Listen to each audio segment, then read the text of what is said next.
একদিন সন্ধ্যায় রাখাল মাঠে একটা কিছু খুঁজে পেল। এটা আবার কেমন বাঁশি? চল বাড়ি নিয়ে যাই। বাড়িতে এসে খাবার পর ঘুমিয়ে পড়ল। যখন রাত গভীর হলো, গভীর রাতে অদ্ভুত ঘটনা ঘটতে শুরু করলো। কে বাজাচ্ছে এটা?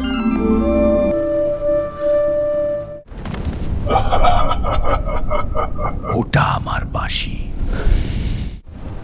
আমি জানতাম না এটা তোমার।